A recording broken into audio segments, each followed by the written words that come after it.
The fire began at dawn. A spark, a gust, then an inferno.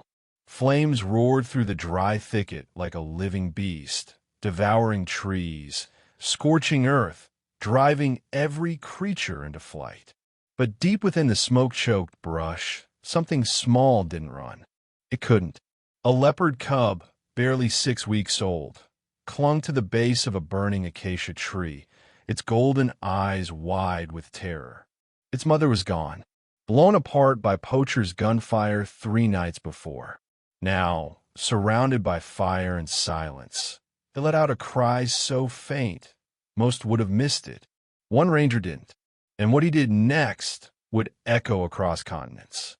Ranger Kaido had spent 12 years guarding the northern ridge of the Mara-Kenya borderlands. He knew these forests like his own heartbeat. Every hidden spring, every animal trail worn into dust. But today the wind lied. It carried no birdsong, only crackling flames and the stench of burning bark. Kaido's team was evacuating the zone when he heard it. A sound beneath the roar. Not a howl, not a shriek. A whimper, high-pitched, desperate, alone. He signaled the others to stop. No time, one warned. Fire's spreading fast. But Kaido was already moving. Through choking smoke, he crawled on hands and knees, following the sound. Then he saw it, curled against a smoldering trunk. A tiny leopard cub, for-singed at the edges, paws blistered from hot ash. Its ribs heaved. It tried to growl, but only coughed. Kaido froze. This cub shouldn't be here. Leopards don't abandon their young. Something far worse had happened. Kaido radioed for extraction. Found juvenile leopard. Severe burns. No sign of mother. Request medevac. Static answered. Then, evacuation priority is human settlements.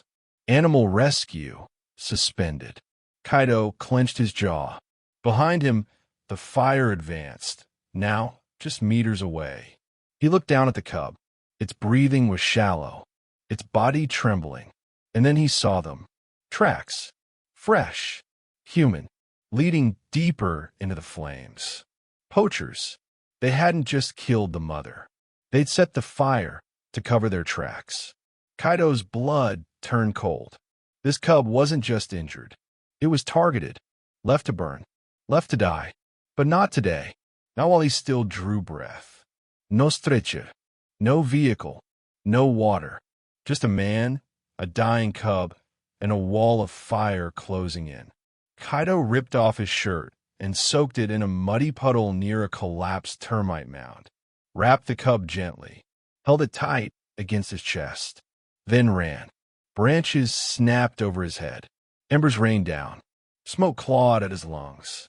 Every step burned, but the cub stayed silent, as if trusting this stranger was its last prayer.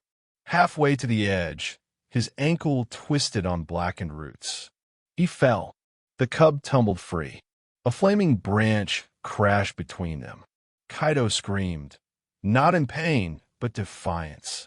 He rolled through the flame, grabbed the cub, and kept running. When he burst from the tree line, medics rushed forward. They took the cub. They told Kaido to come too. He refused. I'm going back, he said, voice raw. There might be more. At the wildlife clinic, the vet shook her head.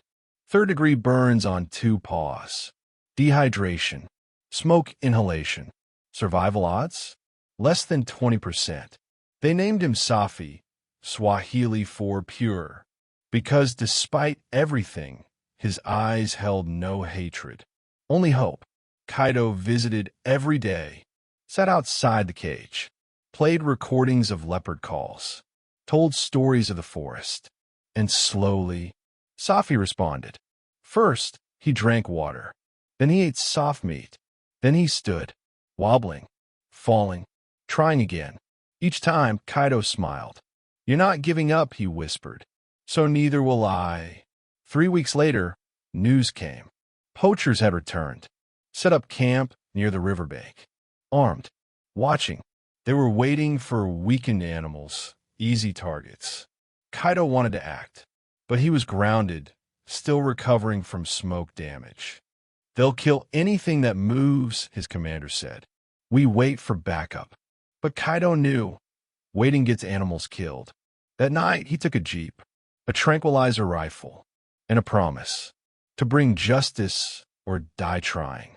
He drove in silence, guided only by moonlight and rage. When he found the poacher's camp, there were 4 men, laughing, drinking, surrounded by animal pelts, and hanging from a tree, a radio collar, mother leopard's collar, still warm. Kaido didn't hesitate. 1 dart, 2, 3.